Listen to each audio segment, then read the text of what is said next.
ನಮಸ್ಕಾರ, ನ್ಯೂಸ್ 11 ಕರ್ನಾಟಕಕ್ಕೆ ಸ್ವಾಗತ. ನಾನು ಥಾನಮ್ಮ. ಆಗಸ್ಟ್ 6ನೇ ತಾರೀಕು ವಿಜಯಪುರದಲ್ಲಿ ಕಾಂಗ್ರೆಸ್ ಕಾರ್ಯಕರ್ತರಿಂದ ಬೃಹತ್ ಪ್ರತಿಭಟನೆ ಹಮ್ಮಿಕೊಳ್ಳಲಾಗಿದೆ ಎಂದು ಜಿಲ್ಲಾ ಕಾಂಗ್ರೆಸ್ ಅಧ್ಯಕ್ಷ ಮಲ್ಲಿಕಾರ್ಜುನ್ ಲೋನಿ ಹಾಗೂ ಅಹಿಂದ ಮುಖಂಡರು ತಿಳಿಸಿದ್ದಾರೆ. ವಿಜಯಪುರದಲ್ಲಿ ಮಾಧ್ಯಮಗೋಷ್ಠಿ ನಡೆಸಿ ಮಾತನಾಡಿದ ಅವರು, ಅಹಿಂದ ಮುಖಂಡರು ಸಿಎಂ ಸಿದ್ದರಾಮಯ್ಯ ವಿರುದ್ಧ ಬಿಜೆಪಿ ಹಾಗೂ ಜೆಡಿಎಸ್ ನಾಯಕರು ಸುಳ್ಳು ಆರೋಪ ಮಾಡುತ್ತಿದ್ದಾರೆ. ಇದನ್ನು ಖಂಡಿಸಿ ಜಿಲ್ಲೆಯ ಕಾಂಗ್ರೆಸ್ ಮುಖಂಡರು ಹಾಗೂ ಕಾರ್ಯಕರ್ತರಿಂದ ಬೃಹತ್ ಪ್ರತಿಭಟನೆ ಮಾಡಲಾಗುವುದು. ಮಂಗಳವಾರ ಮಧ್ಯಾಹ್ನ 10 ಗಂಟೆಗೆ ಸಿದ್ದೇಶ್ವರ ದೇವಸ್ಥಾನದಿಂದ ಮೆರವಣಿಗೆ ಆರಂಭವಾಗಲಿದ್ದು, ಜಿಲ್ಲಾಧಿಕಾರಿ ಕಚೇರಿವರೆಗೆ ಪ್ರತಿಭಟನೆ ನಡೆಸಿ ಮನವಿ ಸಲ್ಲಿಸಲಾಗುವುದು ಎಂದು ತಿಳಿಸಿದ್ದಾರೆ. ಈ ಗೋಷ್ಠಿಗೆ ತುಂಬ ಹೃದಯದಿಂದ ಸ್ವಾಗತಿಸಿ, ಇದೇ ದಿನಾಂಕ 6ನೇ ತಾರೀಕು ಮಂಗಳವಾರ ದಿವಸ ಕರ್ನಾಟಕದ ಜನಪ್ರಿಯ ನಾಯಕರು, ನೆಚ್ಚಿನ ಮುಖ್ಯಮಂತ್ರಿಗಳಾದಂಥ ಸನ್ಮಾನ್ಯ ಸಿದ್ದರಾಮಯ್ಯ ಸಾಹೇಬರ ಕುರಿತು ವಿರೋಧ ಪಕ್ಷಗಳು ಏನು ಆಪಾದನೆಗಳನ್ನು ಮಾಡ್ತಾರೆ ಅದಕ್ಕೆ ಪ್ರತಿಭಟಿಸಿ ಜಿಲ್ಲಾ ಕಾಂಗ್ರೆಸ್ ಕಮಿಟಿ, ಅಹಿಂದು ಕಮಿಟಿ, ಅನೇಕ ಸನ್ಮಾನ್ಯ ಶ್ರೀ ಸಿದ್ದರಾಮಯ್ಯ ಸಾಹೇಬರ ಬೆಂಬಲಿಗ ಸಂಘ ಸಂಸ್ಥೆಗಳು ಇವತ್ತು ಒಂದು ಕರೆಯನ್ನು ಕೊಟ್ಟಿದ್ದೇವೆ. ನಗರದ ಶ್ರೀ ಸಿದ್ದೇಶ್ವರ ದೇವಸ್ಥಾನದಿಂದ ಅಂಬೇಡ್ಕರ್ ಸರ್ಕಲ್ವರೆಗೆ ಬೃಹತ್ ಪ್ರತಿಭಟನೆ ರ್ಯಾಲಿಯನ್ನು ಮಾಡಿ ಜಿಲ್ಲಾಧಿಕಾರಿಗಳ ಮುಖಾಂತರ ಈ ಒಂದು ಆರೋಪ ಸತ್ಯಕ್ಕೆ ದೂರವಾದದ್ದು. ವಿನಾಕಾರಣ ಪ್ರತಿಪಕ್ಷದವರು ಇವತ್ತು ಜನತೆಯ ಒಂದು ಬೆಂಬಲವನ್ನು ಕಳ್ಕೊಂಡು ಅಪಾರ ಬೆಂಬಲದೊಂದಿಗೆ ಸರ್ಕಾರವನ್ನು ರಚಿಸಿ ಜನಪ್ರಿಯ ಕೆಲಸಗಳನ್ನು ಮಾಡಿ ಅನೇಕ ಗ್ಯಾರಂಟಿ ಯೋಜನೆ ಕೊಟ್ಟು ಅಂತ ಒಬ್ಬ ಮಹಾನ್ ವ್ಯಕ್ತಿಗೆ ಕಪ್ಪು ಚುಕ್ಕಿಯನ್ನಿಡ್ತಕ್ಕಂಥ ಕೆಲಸವನ್ನು ಏನು ಮಾಡ್ತಾ ಇದ್ದಾರೆ, ಅದನ್ನು ವಿರೋಧ ಮಾಡಿ ನಾವು ಒಂದು ಪ್ರತಿಭಟನೆಯನ್ನು ಮಾಡ್ತಾ ಇದ್ದೇವೆ. ಈ ಪ್ರತಿಭಟನೆಗೆ ಸುಮಾರು ಬಿಜಾಪುರ ಜಿಲ್ಲೆಯಿಂದ 10 ರಿಂದ 15 ಸಾವಿರ ಜನ ಕೂಡುತ್ತಾರೆ ಅಂತಕ್ಕಂಥ ಒಂದು ಭರವಸೆ ಇದೆ. ಈ ನಿಟ್ಟಿನಲ್ಲಿ ನಾವೆಲ್ಲ ಮುಖಂಡರು ಮೊನ್ನೆ ದಿವಸ ಪತ್ರಿಕಾಗೋಷ್ಠಿಯನ್ನು ಮಾಡಿ 11ನೇ ತಾರೀಕು ಅಂತ ಹೇಳಿದ್ದಾಗಿತ್ತು. ಆದರೆ ಅದು ಬೇಗನೆ ಮಾಡಬೇಕು ಅಂತಕ್ಕಂಥ ಒಂದು ಸೂಚನೆ ಇರೋದ್ರಿಂದ ನಾವು 6ನೇ ತಾರೀಕಿಗೆ ಇಟ್ಕೊಂಡಿದ್ದೇವೆ. ಆ ನಿಟ್ಟಿನಲ್ಲಿ ಪೂರ್ವ ತಯಾರಿ ನಾವೆಲ್ಲ ಮುಖಂಡರು ಕೂಡಿ ನಿನ್ನೆಯ ದಿವಸ ಚರ್ಚೆ ಮಾಡಿದ್ದೇವೆ. ಈ ಒಂದು ಸುದ್ದಿಯನ್ನು ತಮ್ಮ ಜನಪ್ರಿಯ ಮಾಧ್ಯಮದ ಮುಖಾಂತರ ಸಾರ್ವಜನಿಕರಿಗೆ ತಿಳಿಪಡಿಸಬೇಕಂತ ಹೇಳಿ ತಮ್ಮಲ್ಲಿ ನಾನು ಕೇಳ್ಕೊಳ್ತಾ ಇದ್ದೀನಿ. ಪ್ರತಿಭಟನೆಯಲ್ಲಿ ನಮ್ಮ ಜಿಲ್ಲೆಯ 8 ಕ್ಷೇತ್ರಗಳಲ್ಲಿ 6 ಜನ ಕಾಂಗ್ರೆಸ್ ಪಕ್ಷದ ಶಾಸಕರಿದ್ದಾರೆ. ಅವರನ್ನೆಲ್ಲರನ್ನೂ ನಾವು ಸಂಪರ್ಕ ಮಾಡಿದ್ದೇವೆ. ಅವರನ್ನು ಸಹ ಒಂದು ರ್ಯಾಲಿಯಲ್ಲಿ ಪಾಲ್ಗೊಳ್ಳಲು ವಿನಂತಿಯನ್ನು ಮಾಡ್ಕೊಂಡಿದ್ದೇವೆ. ಜಿಲ್ಲಾ ಉಸ್ತುವಾರಿ ಸಚಿವರು, ಇನ್ನೋರ್ವ ಸಚಿವರಾದಂಥ ಶಿವಾನಂದ ಪಾಟೀಲ್ರು, ಎಲ್ಲ ಶಾಸಕರು ನಾವು ಸಾಧ್ಯ ಆದಷ್ಟು ಮಟ್ಟಿಗೆ ಹೊರಗಡೆ ಇದ್ರೂ ಸಹ ಬರ್ತೇವೆ ಅಂತಕ್ಕಂಥ ಭರವಸೆಯನ್ನು ಕೊಟ್ಟಿದ್ದಾರೆ. ಮತ್ತು ನಮ್ಮ ಕ್ಷೇತ್ರದಿಂದ ಹೆಚ್ಚಿನ ಸಂಖ್ಯೆಯಲ್ಲಿ ನಿಮ್ಮೊಂದಿಗೆ ಜನ ಇರ್ತಾರೆ ಅಂತಕ್ಕಂಥ ಭರವಸೆಯನ್ನು ನಮ್ಗೆ ಈಗಾಗಲೇ ನೀಡಿದ್ದಾರೆ. ಬೆಳಿಗ್ಗೆ 10 ಗಂಟೆಗೆ ಸಿದ್ದೇಶ್ವರ ದೇವಸ್ಥಾನದಿಂದ ಪ್ರತಿಭಟನಾ ರ್ಯಾಲಿ ಪ್ರಾರಂಭ ಆಗ್ತದೆ. ಈಗ ನಮಸ್ಕಾರ. 6 ತಾರೀಕು 8ನೇ ತಿಂಗಳ ಮಂಗಳವಾರ ದಿವಸ ನಾವು ಸಿದ್ದೇಶ್ವರ ಗುಡಿಲಿಂದ ನಮ್ಮ ಮುಖ್ಯಮಂತ್ರಿ ಆದ ಸಿದ್ದರಾಮಯ್ಯ ಸಾಹೇಬ್ರಿಗೆ ಸುಮ್ಮನೆ ಅದು ಕೇಸ್ ಇದು ಕೇಸ್ ಅಂತ ಮಾಡಿ ಎಲ್ಲ ಮಾಡಿದವ್ರು ಬಿ ಜೆ ಪಿಯವ್ರು ಅದಾರ. ಬಿ ಜೆ ಪಿ ಸರ್ಕಾರದೊಳಗೆ ಅವ್ರು ಜಮೀನು ತಗೊಂಡು ಕೊಟ್ಟಾರ. ಏನು ಜಮೀನೇನು ಪುಕ್ಷಟಿ ಕೊಡ್ಲಾಕ ಯಾರೂ ಬರಂಗಿಲ್ಲ, ಅವ್ರು ತಗೊಂಡಾರ. ಅವರು ಬಿಡೇಕ್ ತಗೊಂಡು ಕೊಟ್ಟಾರ. ಅದರ ಸಲುವಾಗಿ ಅವರೇ ಕೊಟ್ಟು ಅವರೇ ನಮ್ಮ ಮುಖ್ಯಮಂತ್ರಿ ಅವ್ರಿಗೆ ತ್ರಾಸ ಮಾಡ್ಲಾಕ ಎಲ್ಲ ಯೋಜನೆ ಕೊಡ್ಲಾಕತ್ತಾರ.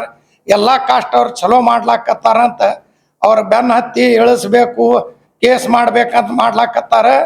ನಾವು ಅದರ ಸಲುವಾಗಿ ಮಂಗಳವಾರ ದಿವಸ 10 ಗಂಟೆಗೆ ಸಿದ್ದೇಶ್ವರ ಗುಡಿಲಿಂದ ಗಾಂಧಿ ಚೌಕ್ ಅಂಬೇಡ್ಕರ್ ಸರ್ಕಲ್ ತನ ರೈಲಿ ಇಟ್ಟಿವಿ. ನಾವು ಎಲ್ಲ ಬಿಜಾಪುರ ಜಿಲ್ಲೆ ಜನತೆಗೆ ಮನವಿ ಮಾಡ್ತೀವಿ. ಎಲ್ಲರೂ ಕೂಡಿ ಬಂದು ನಮ್ಮ ಸಂಘ ಸಂಸ್ಥೆ ಆಗಲಿ, ನಮ್ಮ ಕಾಂಗ್ರೆಸ್ ಪಾರ್ಟಿಯವರಾಗಲಿ, ಮುಖಂಡರಾಗಲಿ ರೀ, ಸಲಾಂ ಅವರಾಗಲಿ, ಎಲ್ಲರ ಸಿದ್ದರಾಮಯ್ಯ ಸಾಹೇಬ್ರ ಅಭಿಮಾನಿಯವರಾಗಲಿ ಎಲ್ಲರೂ ಕೂಡಿ ನಾವು 10 ಗಂಟೆ ಮಂಗಳವಾರ ದಿವಸ ರೈಲಿ ಮಾಡ್ಲಿಕ್ಕತ್ತೀವಿ. ಅಂತ ವಿನಂತಿ ಮಾಡ್ಲಿಕ್ಕೆ. ನಮಸ್ಕಾರ. ಎಲ್ಲ ಗೌರವಾನ್ವಿತ ಮಾಧ್ಯಮ ಮಿತ್ರರನ್ನು ಸ್ವಾಗತಿಸುತ್ತಾ, ಈಗಾಗಲೇ ನಮ್ಮ ಜಿಲ್ಲಾ ಕಾಂಗ್ರೆಸ್ ಅಧ್ಯಕ್ಷರು ಮತ್ತು ನಮ್ಮ ಕಾಂಗ್ರೆಸ್ ಪಕ್ಷದ ನಾಯಕರಾದ ಹಮೀದ್ ಮುಷರಿಫ್ ಅವರು ದಿವಸ ಮತ್ತು ವೇಳೆ ಹೇಳಿದ್ದಾರೆ. ಪ್ರತಿಭಟನಾ ರ್ಯಾಲಿಯ ಮತ್ತು ಸಿದ್ದರಾಮಯ್ಯನವರ ಒಂದು ಬೆಂಬಲಾರ್ಥವಾಗಿ ನಾವು ಇದೆಲ್ಲ ಮಾಡ್ತಾ ಇದ್ದೀವಿ. ಇದು ಯಾಕೆ ಮಾಡ್ತಾ ಇದ್ದೀವಿ ಅಂತ ಕೇಳಿದ್ರೆ, ಇಡೀ ರಾಜ್ಯದ ಇತಿಹಾಸದಲ್ಲಿ ದೇವರಾಜ ಅರಸು ಅವರ ನಂತರ ಯಾರಾದರೂ ಸಾಮಾಜಿಕ ನ್ಯಾಯದ ಹರಿಕಾರ, ಶೋಷಿತ ವರ್ಗಗಳ ಒಬ್ಬ ನಾಯಕ, ಯಾರಾದರೂ ಒಳ್ಳೆಯ ಆಡಳಿತ ಕೊಟ್ಟವರು, ಅದು 2ನೇ ಸಲ ಮುಖ್ಯಮಂತ್ರಿ ಆದವರು ಇದ್ರೆ ಅದು ಸಿದ್ದರಾಮಯ್ಯನವರು. 2ನೇ ಸಲ ಮುಖ್ಯಮಂತ್ರಿ ಆದಮೇಲೆ ಬಿಜೆಪಿ ಅವರಿಗೆ ಮತ್ತು JDS ಅವರಿಗೆ ಅದು ಸಹಿಸಿಕೊಳ್ಳಕ್ಕೆ ಆಗ್ತಾ ಇಲ್ಲ. ಒಬ್ಬ ಹಿಂದುಳಿದ ವರ್ಗದ ನಾಯಕ ಈ ರಾಜ್ಯದ ಸಮರ್ಥ ಮುಖ್ಯಮಂತ್ರಿಯಾಗಿ ಒಂದು ಸಮರ್ಥ ಆಡಳಿತ ಕೊಡ್ತಾ ಇದ್ದಾರೆ, ಅದು ಸಹಿಸಲಿಕ್ಕೆ ಆಗ್ತಾ ಇಲ್ಲ. ಆಮೇಲೆ ಇವತ್ತು ನೀವು ಮಾಧ್ಯಮದಲ್ಲಿ ನೀವು ನೋಡಿದಿರಿ, ನಾವು ನೋಡಿದೀವಿ, ಅವ್ರ ಪಕ್ಷದಲ್ಲೇ ಒಂದು ಗುಂಪು ಭ್ರಷ್ಟರಿಂದಲೇ ಭ್ರಷ್ಟಾಚಾರದ ಬಗ್ಗೆ ಪಾದಯಾತ್ರೆ ಅಂತ ಹೇಳ್ತಾ ಇದ್ದಾರೆ. ಇದೇನ್ ತೋರಿಸ್ತದೆ? ಇವರೇ ಮೊದಲು ಭ್ರಷ್ಟಾಚಾರದ ಪಿತಾಮಹಗಳಿದ್ದಾರೆ. ಕೇಂದ್ರ ಸರ್ಕಾರ ಇವತ್ತ ಸಿಕ್ಕಾಪಟ್ಟೆ ಭ್ರಷ್ಟಾಚಾರ ಮಾಡ್ತಾ ಇದೆ. ರಫೇಲ್ ಹಗರಣ ಇರ್ಬೋದು, ಎಲೆಕ್ಷನ್ ಬಾಂಡ್ ಇರ್ಬೋದು, ಇಂಥ ನೂರಾರು ಇದಾವ. ನೀಟ್ ಪರೀಕ್ಷೆಯಲ್ಲಿ ಪ್ರಶ್ನೆ ಪತ್ರಿಕೆ ಸೋರಿಕೆಗಳು ಇವ 2014ರಲ್ಲಿ ಯಾವಾಗ ಇವರು ಅಧಿಕಾರಕ್ಕೆ ಬಂದಿದ್ದಾರೆ ಅಲ್ಲಿಂದ ಇಲ್ಲಿವರೆಗೆ ನೀಟ್ ತರ ಪ್ರಶ್ನೆ ಪತ್ರಿಕೆ ಹಗರಿಗಳು ಆಗಿದಾವೆ, ಪ್ರಶ್ನೆ ಪತ್ರಿಕೆ ಸೋರಿಕೆ ಆಗ್ತಾ ಇದೆ. ಆಮೇಲೆ ಕರ್ನಾಟಕ ರಾಜ್ಯದಲ್ಲಿ PSI ನೇಮಕಾತಿ ಹಗರಣ ಆಯ್ತು. ಅದರಲ್ಲಿ ಒಬ್ಬ IG ದರ್ಜೆ ಅಧಿಕಾರಿನೇ ಇವತ್ತ 1 ವರ್ಷಾನಗಟ್ಲೆ ಜೈಲದಲ್ಲಿದ್ರು. ಇವೆಲ್ಲ ಮುಚ್ಚಿ ಆಮೇಲೆ ನೇತೃತ್ವ ಯಾರು ವಹಿಸಿದ್ದಾರೆ? ವಿಜೇಂದ್ರನ್ ಅಂತ ಒಬ್ಬ ಏನು BJP ಅಧ್ಯಕ್ಷ ಇದ್ದಾರೆ, ಅವರು ಭ್ರಷ್ಟಾಚಾರದ ಕೂಸು. ಅವರಪ್ಪ ಪಿತಾಮಹ, ಅವ್ರ ತಂದೆ ಅಧಿಕಾರದಲ್ಲಿದ್ದಾಗ DD ಮುಖಾಂತರ ಲಂಚ ಸ್ವೀಕರಿಸಿ ಜೈಲಿಗೆ ಹೋದಂತ ಒಬ್ಬ ವ್ಯಕ್ತಿಯ ಮಗ, ಅವರು ಸಹಿತ ಭ್ರಷ್ಟಾಚಾರದಿಂದ ಅವ್ರ ತಂದೆ ಅಧಿಕಾರ ಕಳ್ಕೊಳ್ಳೋಕೆ ಕಾರಣಭೂತವಾದಂತ ವಿಜೇಂದ್ರ ಇವತ್ತು ಇದ್ರ ನೇತೃತ್ವ ವಹಿಸ್ತಾ ಇದ್ದಾರೆ. ಅಲ್ಲಿಯೂ ಸಹಿತ JDS ಮತ್ತು ಇವ್ರೇನ್ ಜಂಟಿಯಾಗಿ ಮಾಡ್ತಾ ಇದ್ದಾರೆ, ಅದು ಹತ್ತು ಕರೆದು ಜಂಟಿಯಾಗಿ ಮಾಡ್ತಾ ಇದ್ದಾರೆ. ಅವ್ರು ವಲ್ಲ, ಇವ್ರು ಬಾ, ಅವ್ರು ಬಿಡೆ, ಇದು ಮಾಡಿ ಮಾಡ್ತಾ ಇದ್ದಾರೆ. ಅವರು ಅಲ್ಲಿನೂ ಏಕತೆ ಇಲ್ಲ. ಭ್ರಷ್ಟಾಚಾರದ ಬಗ್ಗೆ ನೀವು ಭ್ರಷ್ಟ ಇದ್ರಿ ಅಂತೇಳಿ BJP ಅವರು ಇವತ್ತು ಹೇಳ್ತಾ ಇದ್ದಾರೆ. ಇವತ್ತು ನಮ್ಮ ಮರಗರದ ಶಾಸಕರು ಬಸವನಗೌಡ ಪಾಟೀಲ್ ಯತ್ನಾಳ್ ಅವರು, ನೀವು ಭ್ರಷ್ಟಾಚಾರಿಗಳಿದ್ರಿ, ನೀವೇ ಪಾದಯಾತ್ರೆ ಮಾಡ್ತಿರ್ತೀವಿ ಅಂತ ಹೇಳಿದಾರೆ. ಇದಕ್ಕೆ ಸ್ಪಷ್ಟನೆ ಕೊಡಬೇಕಾಗಿತ್ತು. ಇನ್ನ ಮೂಡಾ ಬಗ್ಗೆ ಹೇಳ್ಬೇಕಾದ್ರೆ, ಇವತ್ತೇನು ಇವ್ರು ಪಾದಯಾತ್ರೆ ಮಾಡ್ತಾ ಇದ್ದಾರೆ ಮೈಸೂರಿಗೆ, ಅದ್ರ ಬಗ್ಗೆ ಹೇಳ್ಬೇಕಾದ್ರೆ, ಸಿದ್ದರಾಮಯ್ಯನವರು ಅಧಿಕಾರದಲ್ಲಿ ಇಲ್ಲಾಗೆ ಇದು ಅವ್ರ ಪತ್ನಿಯವರ ಹೆಸರಿಗೆ ಕೊಡ್ತಕ್ಕಂತ ಪ್ಲಾಟ್ಗಳು ಕೊಡ್ತುಗಳು ವ್ಯವಹಾರ 50-50 ಕೊಡ್ಬೇಕಂತ ಹೇಳಿ BJP ವಿರುದ್ಧಾಗಿ ಏನು ಕಾನೂನು ಮಾಡಿದ್ದಾರೆ. ಅದೇ ಕಾನೂನು ಪ್ರಕಾರ ಸಿದ್ದರಾಮಯ್ಯ ಅವರ ಧರ್ಮ ಪತ್ನಿಯವರಿಗೆ ಅದು ಬಳುವಳಿ ಬಂದಿದ್ದು ಯಾರಿಂದ? ಅವ್ರ ಸಹೋದರ ಕಡೆಯಿಂದ ಅವ್ರು ಬಂದದಂತ ಒಂದು ಆಸ್ತಿಗೆ ಅದು ಹೌಸಿಂಗ್ ಬೋರ್ಡ್ ಮೂಡಾದವರು ಸ್ವಾಧೀನಪಡಿಸಿಕೊಂಡು ಅದ್ರ ಬದಲಿ ಇವರಿಗೆ 50-50 ಅನುಪಾತದಲ್ಲಿ ಪ್ಲಾಟ್ ಕೊಟ್ಟಿದ್ದಾರೆ. ಅದು ಹಗರಣ ಅಂತ ಹೇಳಿ ಇವರು ಟ್ರೀಟ್ ಮಾಡ್ತಿದ್ದಾರೆ. ಅವಾಗ ಸಿದ್ದರಾಮಯ್ಯನವರು ಅಧಿಕಾರದಾಗಿರ್ಲಿಲ್ಲ, ಅವ್ರು ಯಾವುದೇ ಕಡತಗಳಿಗೆ ಸಂಬಂಧಪಟ್ಟಿಲ್ಲ. ಸಿದ್ದರಾಮಯ್ಯನವರಿಗೂ ಆ ಪ್ರಕರಣಕ್ಕೂ BJP ಅವರಿಗೆ ಕೊಟ್ಟಿದ್ದು ಆ ಕಡತಗಳಿಗೆ ಸಂಬಂಧಪಟ್ಟಿಲ್ಲ. ಅದು ಅಲಾಟ್ಮೆಂಟ್ ಆಗಿದ್ದು BJP ಅಧಿಕಾರದ ಅವಧಿಯಲ್ಲಿ. ಮೂಡ ಅಧ್ಯಕ್ಷರು BJP ಇದ್ರು, ರಾಜ್ಯದಲ್ಲಿ ಸರ್ಕಾರ BJP ಇರ್ತಿತ್ತು. ಇದೆಲ್ಲದರ ಬಗ್ಗೆ ಸಿದ್ದರಾಮಯ್ಯನವರು ಮತ್ತು ನಮ್ಮ ಕರ್ನಾಟಕ ರಾಜ್ಯ ಸರ್ಕಾರ ಎಲ್ಲ ವಿವರಣೆ ಕೊಟ್ಟಿದ್ದಾರೆ ಪತ್ರಿಕೆಗಳ ಮುಖಾಂತರ, ಮಾಧ್ಯಮಗಳ ಮುಖಾಂತರ.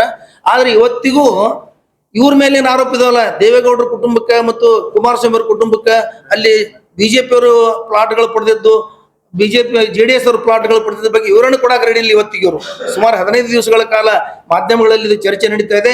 ಇವತ್ತಿಗೂ ಒಬ್ಬ ಸಮರ್ಥವಾದ ವ್ಯಕ್ತಿ ಬಂದು ಮಾಧ್ಯಮಗಳ ಮುಂದೆ ನಾವು ಪ್ಲಾಟ್ಗಳು ನಿಯಮದಂತೆ ತಗೊಂಡಿವಿ, ನಾವು ಭ್ರಷ್ಟಾಚಾರ ಮಾಡಿಲ್ಲ, ನಾವು ಯಾವುದೇ ಅಧಿಕಾರ ದುರುಪಯೋಗ ಮಾಡಿಲ್ಲ ಅಂತ ಹೇಳಿ ಹೇಳಕ್ ರೆಡಿ ಇಲ್ಲ. ಯಾಕಂದ್ರೆ ಇವತ್ತಿನ ತನಕ ಉದಾಹರಣೆ ಕೊಡಕ್ಕೆ ಸಾಧ್ಯ ಇಲ್ಲ. ಅವರು ಇಡೀ ಕರ್ನಾಟಕ ರಾಜ್ಯದಲ್ಲಿ ಭೂ ಹಗರಣವನ್ನ ಭೂ ವ್ಯವಹಾರನ್ನ ಮಾಡಕ್ ಚಾಲು ಮಾಡಿದವರೇ ಕುಮಾರಸ್ವಾಮಿ ಅವರು. ಅವ್ರು ಇವತ್ತ ಇದ್ರ ಬಗ್ಗೆ ಪಾದಯಾತ್ರೆ ಮಾಡ್ತಾ ಇದ್ದಾರೆ ಅಂತ ಹೇಳಿದ್ರೆ ಇದು ನಾಚಿಕೆಗೇಡಿನ ಸಂಗತಿ. ಇನ್ನ ದೇವೇಗೌಡರು ಸುಮಾರು ದೇವೇಗೌಡರ ಕುಟುಂಬ ಅಲ್ಲಿ ಸುಮಾರು 40 ಪ್ಲಾಟ್ಗಳನ್ನು ಪಡೆದಾರ ಅಂತ ಹೇಳಿ ಎಲ್ಲ ಬಹಿರಂಗಪಡಿಸಿದ್ದಾರೆ. ಇನ್ನ ಭೋವಿ ನಿಗಮದಲ್ಲಿ ಬೇರೆ ಬೇರೆ ನಿಗಮಗಳಲ್ಲಿ BJP ಅಧಿಕಾರದಲ್ಲಿದ್ದಾಗ ಹಗರಣಗಳು ನಡೆದಿದ್ದಾವ, ಅದ್ರ ಬಗ್ಗೆ ಇವರು ಮಾತನಾಡ್ತಾ ಇಲ್ಲ. ಇವತ್ತಿಗೆ ಸುಮಾರು 15 ದಿವಸಗಳಿಂದ ಸಿದ್ದರಾಮಯ್ಯನವರು ಮತ್ತು ಅವ್ರ ಸಂಪುಟದ ಸದಸ್ಯರು ಮತ್ತು ನಮ್ಮ ಕಾಂಗ್ರೆಸ್ ಪಕ್ಷದ ರಾಜ್ಯ ನಾಯಕರು ವಿವರಣೆಗಳು ಕೊಡ್ತಾ ಇದ್ದಾರೆ. ಪತ್ರಿಕೆಗಳ ಮುಖಾಂತರ ಕೊಟ್ಟಿದ್ದಾರೆ, TV ಮುಖಾಂತರ ಕೊಟ್ಟಿದ್ದಾರೆ, ಸಂದರ್ಶನಗಳಲ್ಲಿ ಕೊಟ್ಟಿದ್ದಾರೆ. ಕಾಯ್ದೆಶೀರಿ ಎಲ್ಲಾ ಫೈಲ್ಗಳು, ಎಲ್ಲಾ ಕಡತಗಳು ಪ್ರದರ್ಶನ ಮಾಡಿದ್ದಾರೆ. ಆದ್ರೂ ಇವತ್ತಿನ ತನ ಅವರ ಅಧಿಕಾರದಲ್ಲಿ ಆದಂತಹ ಹಗರಣಗಳ ಬಗ್ಗೆ ಇವ್ರು ಹೇಳಕ್ ತಯಾರಿಲ್ಲ ಏನೋ. ಯಾಕಂತ ಕೇಳಿದ್ರೆ ಇವ್ರು ಕೇವಲ ಸಿದ್ದರಾಮಯ್ಯನವ್ರ ಮೇಲೆ ಕಳಂಕ ಮಾಡಬೇಕು ಅನ್ನೋ ಒಂದೇ ಉದ್ದೇಶದಿಂದ ಇವ್ರ ಬಗ್ಗೆ ಅವ್ರು ಸ್ಪಷ್ಟನೆ ಇಲ್ಲ ಅವ್ರ ಕಡೆ. ಇನ್ನ ಈ ರಾಜ್ಯದಲ್ಲಿ ಕುಮಾರಸ್ವಾಮಿಯವರು ಮತ್ತು ಯಡಿಯೂರಪ್ಪನವರು ಎಷ್ಟು ಹಗರಣಗಳು ಮಾಡಿದ್ದಾರೆ. ಬೊಮ್ಮಾಯಿಯವರಿದ್ದಾಗ 40,000 ಎಕರೆ ಭೂಮಿ ಬೆಂಗಳೂರಿನ ಸುತ್ತಮುತ್ತ ಇದ್ದಂತ ಸರ್ಕಾರಿ ಭೂಮಿ ಈ ಬಿಜೆಪಿ ಅವರು ತಮ್ಗೆ ಯಾರ್ಯಾರು ಬೇಕು ಅವ್ರಿಗೆ ಅಲಾಟ್ ಮಾಡಿದ್ದಾರೆ. ಇವತ್ತಿಗೆ ಇದೆಲ್ಲ ಬಹಿರಂಗಪಡಿಸ್ಬೇಕು, ಅವರು ಬಹಿರಂಗಪಡಿಸ್ಬೇಕು. ಇದ್ರ ಬಗ್ಗೆ ಸಮರ್ಥವಾಗಿ ತನಿಖೆನೂ ಮಾಡ್ಬೇಕಂತೇಳಿ ನಾವು ಸಿದ್ದರಾಮಯ್ಯ ಸರ್ಕಾರಕ್ಕೆ ಆಗ್ರಹ ಮಾಡ್ತೀವಿ ಇವತ್ತು.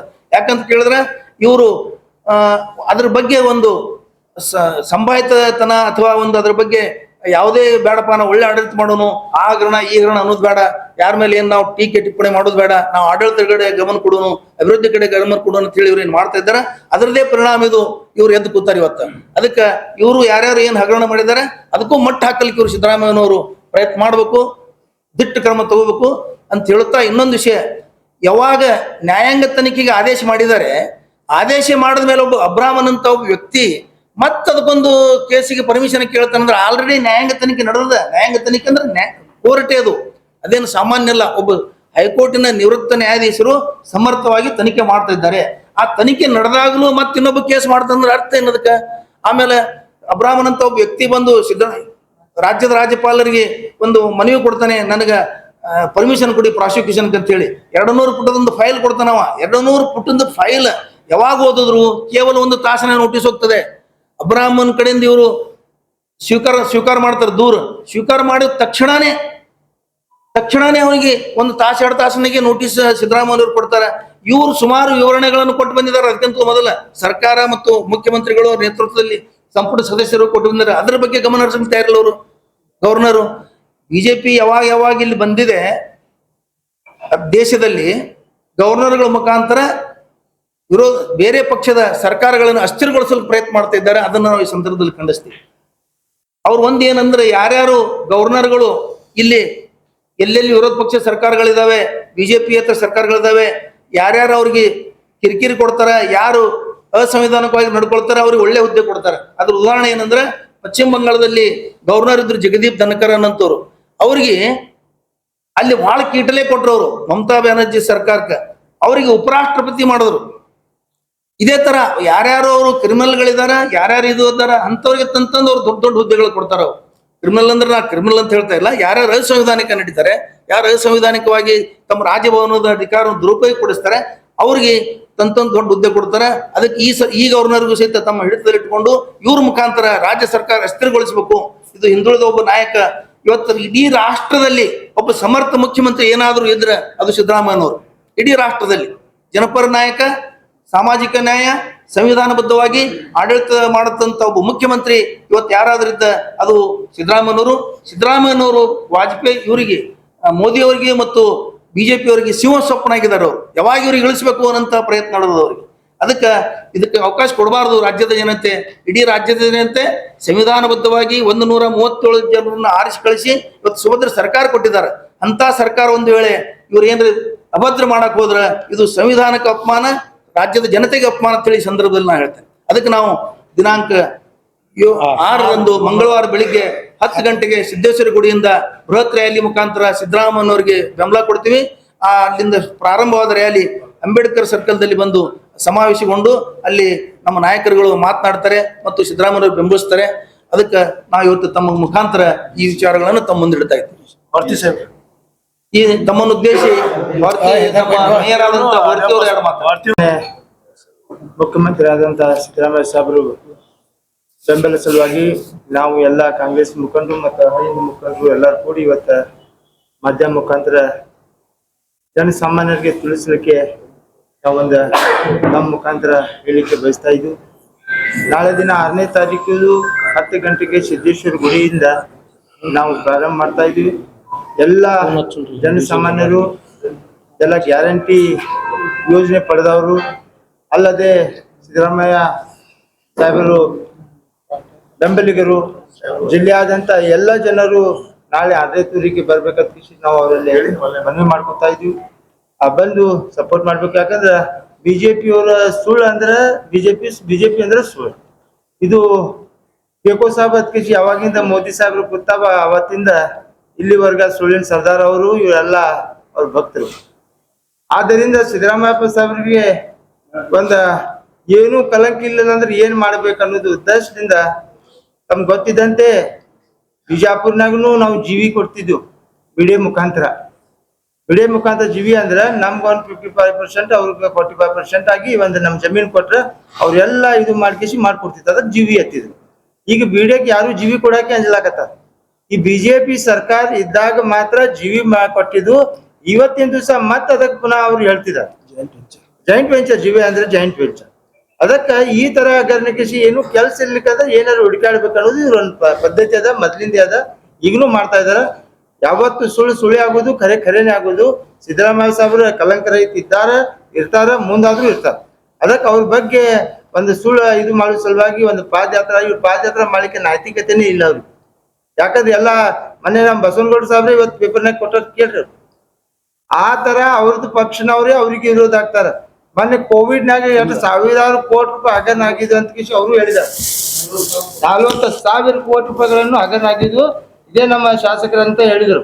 ಮತ್ತೆ ಅದಕ್ಕೆ ಉತ್ತರ ಕೊಟ್ಟಿಲ್ಲ, ಅದಕ್ಕೆ ತನಿಖೆ ಮಾಡಿಲ್ಲ. ಈಗ ಅಧಿಕಾರಿ ಇಲ್ಲ, ಏನ್ ಮಾಡ್ಬೇಕಂತ ಬಿಜೆಪಿ ಅವರು ಗಲಿಗೆ ಬಂದಂಗ ಯಾರ್ಯಾರ ಮೇಲೆ ಏನಾರ ಅಪವಾದ ಮಾಡ್ಕೊತ ಹೊಂಟಾರ. ಅದಕ್ಕೆ ಸುಖ ತನಿಖೆ ಆಗ್ತೈತಿ. ಅದಕ್ಕೆ ನಾವು ಭದ್ರದೀವು, ನಾವು ತನಿಖೆ ಮಾಡಿಸ್ತೀವಿ.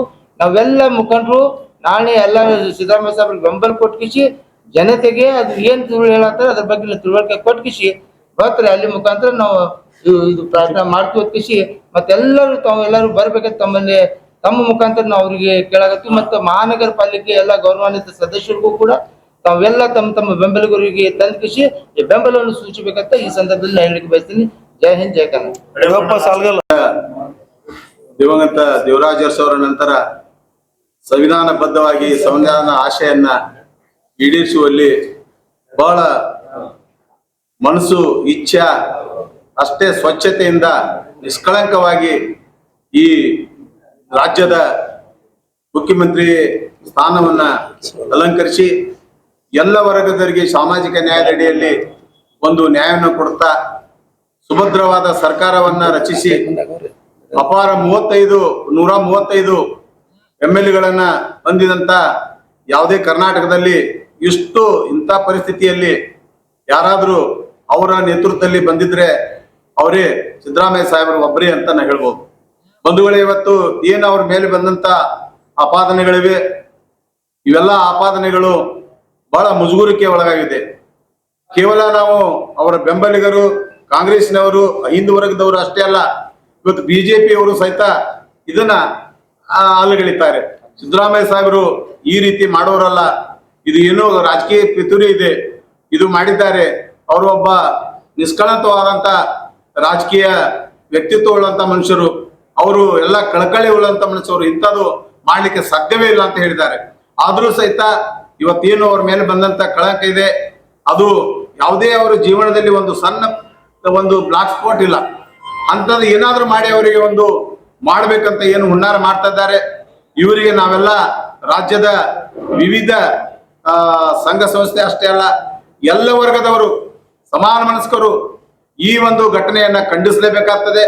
ಯಾರಲ್ಲಿ ಮನುಷ್ಯತ್ವ ಇದೆ, ಒಂದು ಸುಳ್ಳು ಒಂದು ನಿಜ ಎಂಬುದು ಅರ್ಥ ಆಗ್ತೆ, ಅವ್ರು ಕಂಪಲ್ಸರಿಯಾಗಿ ಇದನ್ನ ಖಂಡಿಸ್ಬೇಕಾಗುತ್ತೆ.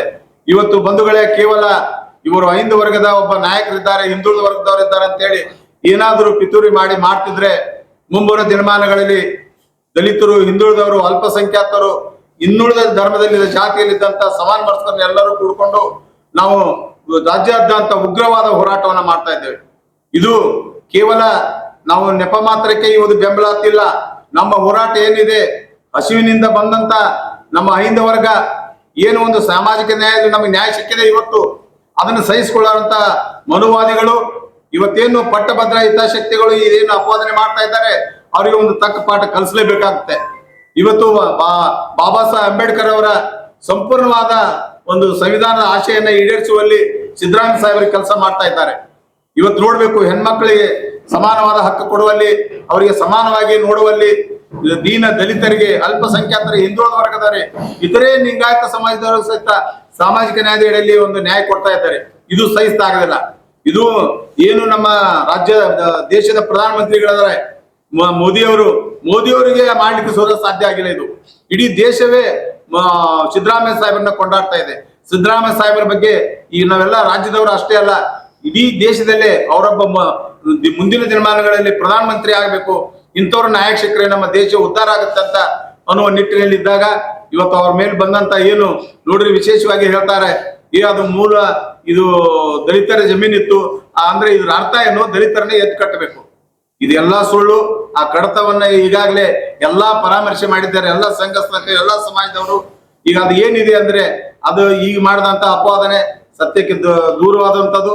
ಅದಕ್ಕೆ ನಾವು ಯಾರು ನಂಬಿಕೆ ಇಲ್ಲ. ಇದು ರಾಜ್ಯಪಾಲರು ಏನಿದೆ ಅಂದ್ರೆ ಪ್ರಧಾನಮಂತ್ರಿಗಳ ಕೈಗೊಂಬೆ ಆಗಿ, ಇದು ಕೇಂದ್ರ ಸರ್ಕಾರದ ಕೈಗೊಂಬೆ ಆಗಿ ಕೆಲಸ ಮಾಡ್ಲಿಕ್ಕೆ ಅವರು ಪಿತೂರಿ ಮಾಡ್ತಾ ಇದ್ದಾರೆ. ಅವರಂತೆ ಇವ್ರು ಮಾಡ್ಬೇಕಾಗುತ್ತೆ. ಯಾಕಂದ್ರೆ ಅವ್ರನ್ನ ರಾಜ್ಯಪಾಲರು ಮಾಡಿ ಇಲ್ಲಿ ಕಳಿಸಿದ್ದಾರೆ.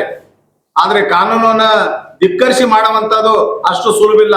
ಇನ್ನೂ ಆದ್ರೆ ಹೇಳ್ತಾ ಇದ್ದೇವೆ, ಒಂದು ವೇಳೆ ಏನಾದ್ರೂ ರಾಜ್ಯಪಾಲರು ನಿರ್ಣಯವನ್ನ ತೆಗೆದುಕೊಂಡ್ರೆ ಆ ಕೇಂದ್ರ ಸರ್ಕಾರದ ಒಂದು ನಡತೆ ಅಂತ ಏನಾದ್ರೂ ಅವರ ಅಣತೆ ಅಂತ ಏನಾದ್ರೂ ನಿರ್ಧಾರ ತೆಗೆದುಕೊಂಡ್ರೆ ನಾವು ರಾಜ್ಯಪಾಲರ ಒಂದು ಕಾರ್ಯಾಲಯಕ್ಕೆ ಮುತ್ತಿಗೆ ಹಾಕುವಂತ ದಲಿತ ಹಿಂದುಳಿದ ಅಲ್ಪಸಂಖ್ಯಾತರು ಆ ಮುಂದಿನ ಹೋರಾಟ ಮಾಡಬೇಕಾಗುತ್ತೆ ಅಂತ ಎಚ್ಚರಿಕೆಯನ್ನು ಕೊಟ್ಟು, ನಾಳೆ 6 ತಾರೀಕಿನ ದಿನ ನಾವೆಲ್ಲರೂ ದಲಿತ ಸಂಘಟನೆಗಳು, ವಿವಿಧ ಎಲ್ಲ ಸಂಘಟನೆಗಳು, ಹಿಂದುಳಿದ ಸಂಘಟನೆಗಳು, ಹಿಂದುಳಿದವರು, ಅಲ್ಪಸಂಖ್ಯಾತರು, ಹಿಂದುಳಿದ ಸಮಾನ ಮನಸ್ಕರು, ಅಭಿಮಾನಿಗಳು ಎಲ್ಲರೂ ಅಲ್ಲಿ ಭಾಗವಹಿಸಿ ಆ ಒಂದು ಹೋರಾಟವನ್ನ ಯಶಸ್ವಿಗೊಳಿಸಬೇಕು.